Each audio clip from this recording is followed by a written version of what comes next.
Welcome, everyone. Today, we embark on an extraordinary journey.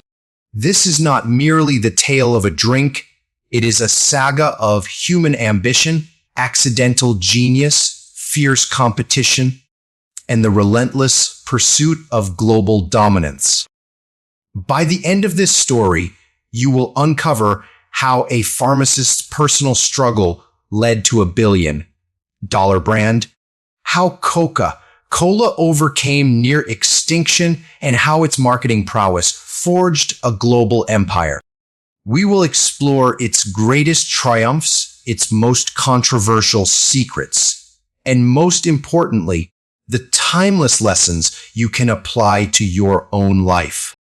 This narrative is crafted in simple, clear English designed to enhance your listening skills, expand your vocabulary, and reveal the sheer power of storytelling. So, stay with us, because this isn't just about Coca-Cola. It's about transforming your own dreams into reality, no matter how humble your beginnings. Let the journey of the world's most famous brand, Coca-Cola, begin. Our story commences in 1886 in Atlanta, Georgia, USA. John Stith Pemberton, a pharmacist, scientist, and Civil War veteran, labored in his laboratory. Injured in the war, he had developed an addiction to morphine. Driven by a desire to find a cure, he sought to create a new health drink, a safe alternative to dangerous drugs. What unfolded next was a discovery far beyond his expectations. Pemberton began experimenting with various plant extracts to formulate a tonic, a drink promising energy, headache relief, and improved mood. His initial concoction, Pemberton's French wine coca, contained coca leaves, source of cocaine, then legal cola nuts for caffeine and wine. It quickly gained popularity for its invigorating effects. However, a significant challenge arose in 1886 when Atlanta enacted prohibition, banning alcohol sales. Pemberton was forced to reformulate. One fateful day, while refining his syrup, he accidentally mixed it with carbonated water.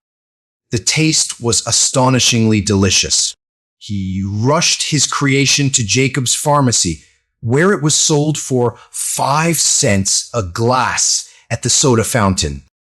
This moment marked the birth of what we now know as Coca-Cola. Pemberton's bookkeeper, Frank M.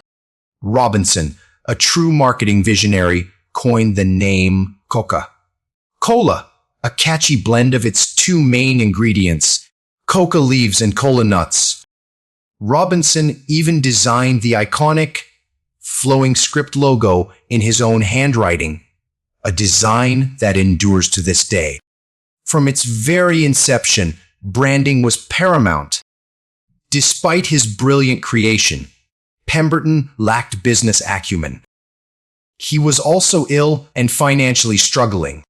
Instead of expanding Coca-Cola, he began selling small shares of his business to various investors. One such investor was Asa Candler, a shrewd businessman who recognized the immense potential Pemberton overlooked. For a mere $2,300 equivalent to approximately $7 today, Pemberton sold the Coca-Cola formula to Candler. It would be the greatest financial oversight of his life. In 1888, Pemberton passed away, never knowing his accidental invention would become a global phenomenon. Asa Candler, unlike Pemberton, was not an inventor but a businessman with a singular objective: to make Coca-Cola the most celebrated drink worldwide. By 1891, Candler had systematically bought out all other investors, becoming the sole owner of Coca-Cola. Yet, the company remained small, confined to a few pharmacies. It was far from the global empire it would become. Candler understood that unprecedented marketing strategies were essential for Coca-Cola's success. He transformed Coca-Cola from a mere beverage into a lifestyle. Candler pioneered two revolutionary marketing tactics. First, the free sample strategy. He believed that if people tasted Coca-Cola once, they would become loyal customers. He distributed hundreds of thousands of coupons for free glasses of Coca-Cola in newspapers, magazines, and on the streets. Salesmen were dispatched to bars and pharmacies, offering free samples to customers.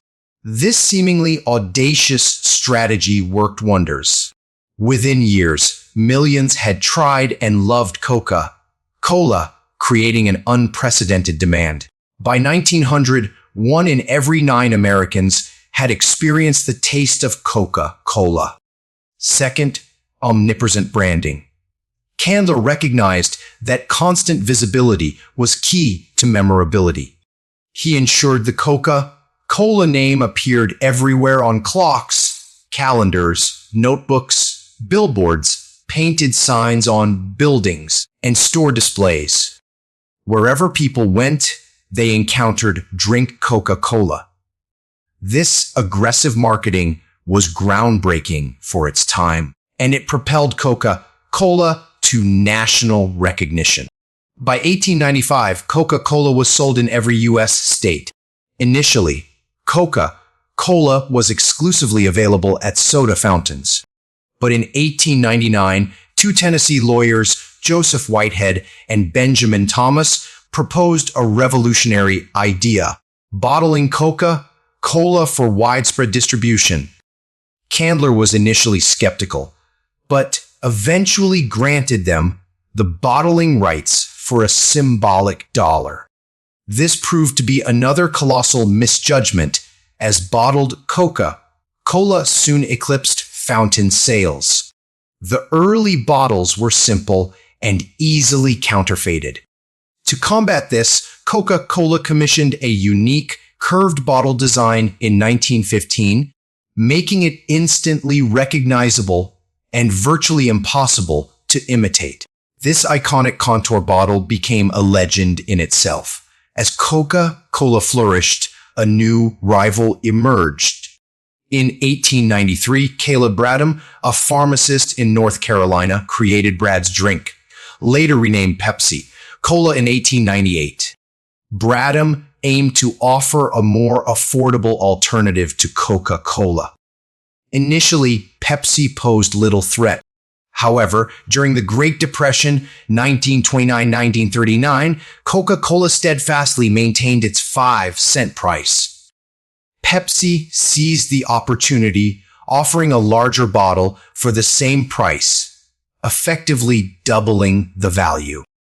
This marked the beginning of the legendary Pepsi versus Coca-Cola wars, a rivalry that endures to this day. Struggling consumers began to favor Pepsi for its better value, igniting a fierce competition. For its first 4 decades, Coca-Cola contained cocaine derived from coca leaves. At the time, cocaine was legal and believed to offer health benefits, alleviating fatigue and pain. However, as scientific understanding evolved, the dangers of cocaine became clear. By the early 1900s, public pressure mounted for Coca-Cola to remove the ingredient. In 1904, the company switched to spent coca leaves, which had most of the cocaine removed. By 1929, Coca-Cola was entirely cocaine-free. Yet, the company has never officially acknowledged its past use of cocaine, a fact that remains one of its most significant historical controversies. By the early 1900s, Coca-Cola had transcended its status as a mere drink. It was becoming a powerful symbol of American culture. To achieve true legendary status, it needed to expand beyond U.S. borders and become a global empire. In 1919, Asa Candler, aging and seeking to focus on family and philanthropy, sold Coca-Cola to a group of investors for $25 million, a sum worth hundreds of millions today. The rising price of sugar post-World War also made running the company increasingly challenging, prompting Candler's decision to sell. The new owner, a group led by businessman Ernest Woodruff, took the helm. Woodruff, who became president in 1923, had a simple yet ambitious goal: to make Coca-Cola accessible to every person on the planet. This was an immense undertaking in a disconnected world lacking modern supply chains and global marketing infrastructure. Woodruff built the international framework from scratch.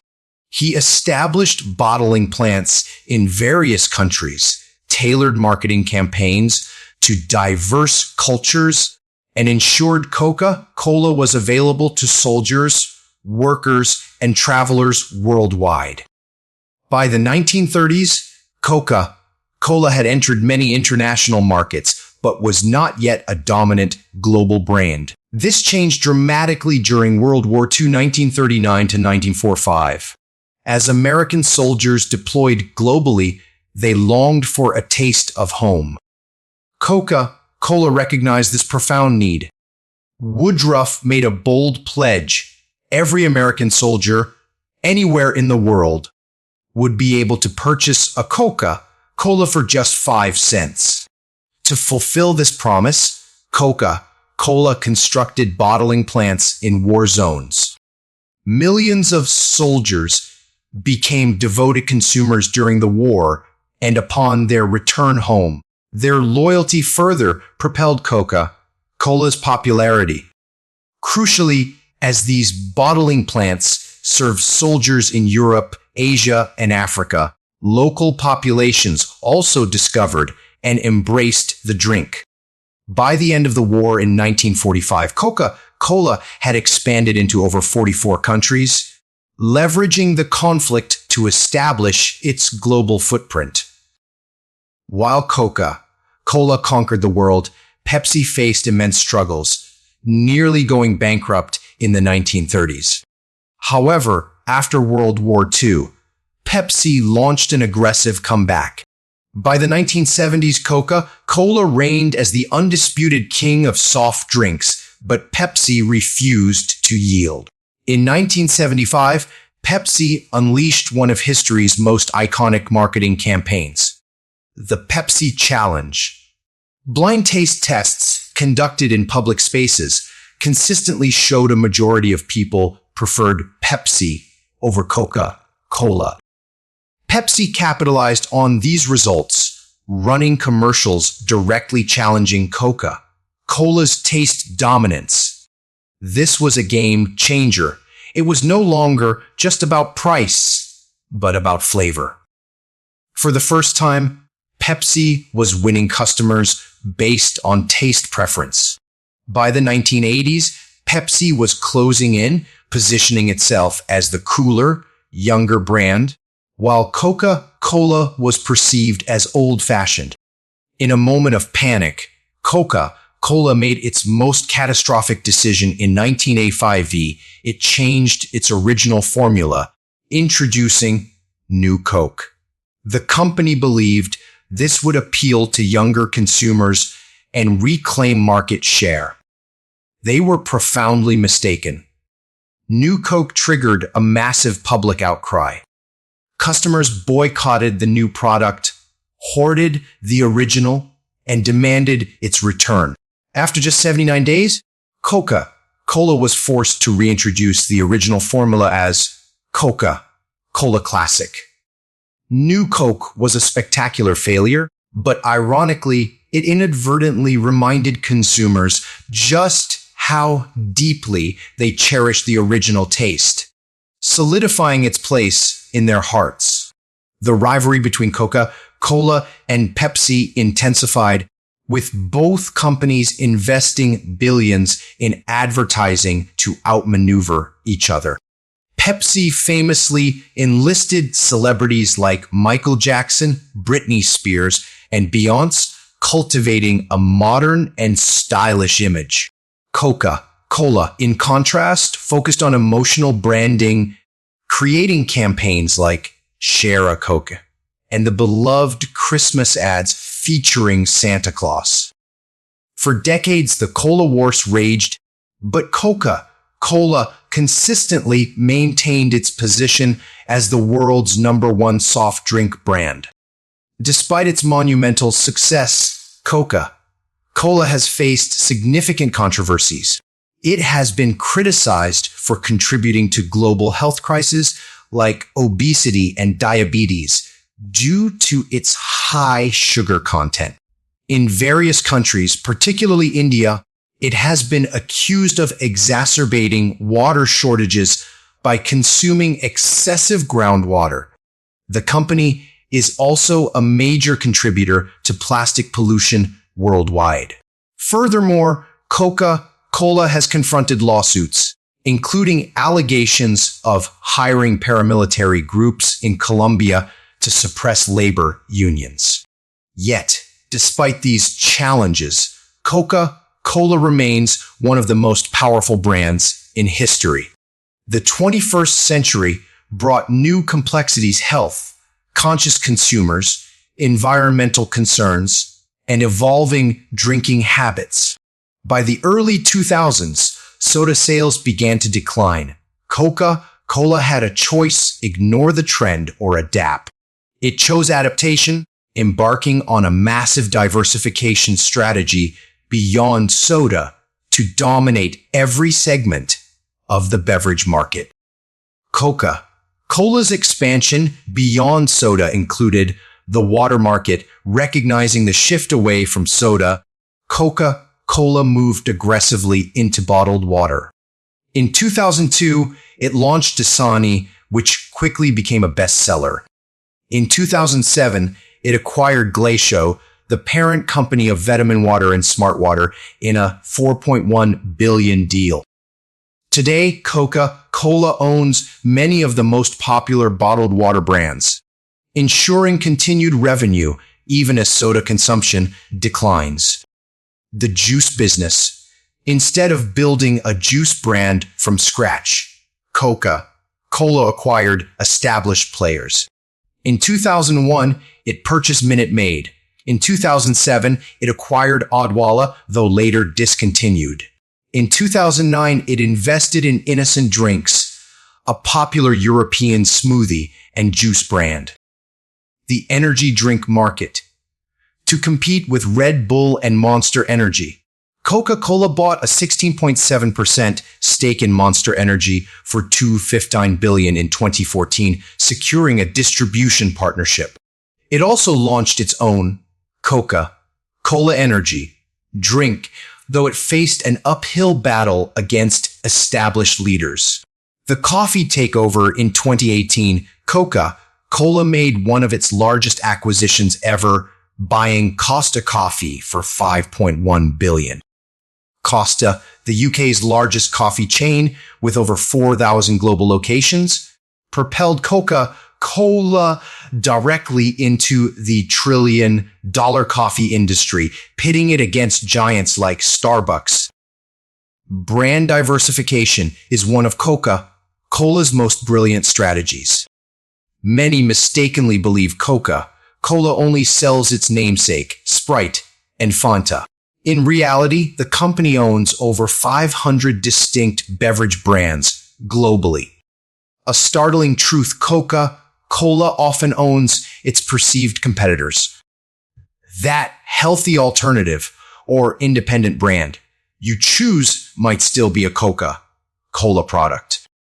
This strategy allows the company to control the market from all angles, ensuring profitability regardless of consumer preference.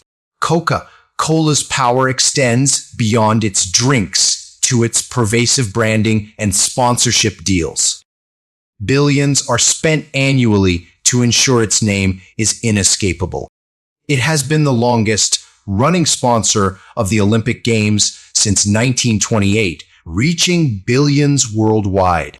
Since 1978, it has been an official sponsor of the FIFA World Cup, dominating football's global stage. And annually, it invests tens of millions in Super Bowl commercials, embedding its ads into American pop culture. Coca-Cola's vision extends far into the future. The company is investing in AI-powered marketing to analyze consumer behavior and predict trends. It is committing billions to sustainable packaging solutions like biodegradable bottles and recycled plastic. It is cautiously entering the alcoholic beverage market with products like Topo Chico Hard Seltzer. It is expanding into health-focused drinks, including plant-based options and protein shakes. And it is exploring direct-to-consumer sales, offering subscription models and customized drinks. Coca-Cola is more than a drink. It is an empire, a cultural icon, and a marketing powerhouse. It transformed a 5-cent soda into a $250 billion company. It survived world wars, fierce cola wars, and monumental scandals. It continuously adapts, innovates, and dominates the global beverage industry. No matter how much the world changes, one thing remains certain: Coca-Cola is here to stay. Coca-Cola's journey offers profound lessons in resilience, vision, and adaptation. From a small pharmacy in Atlanta to a multi-billion-dollar global empire, Coca-Cola proves that success is not a matter of luck, but of strategic thinking, unwavering consistency, and the crucial ability to evolve.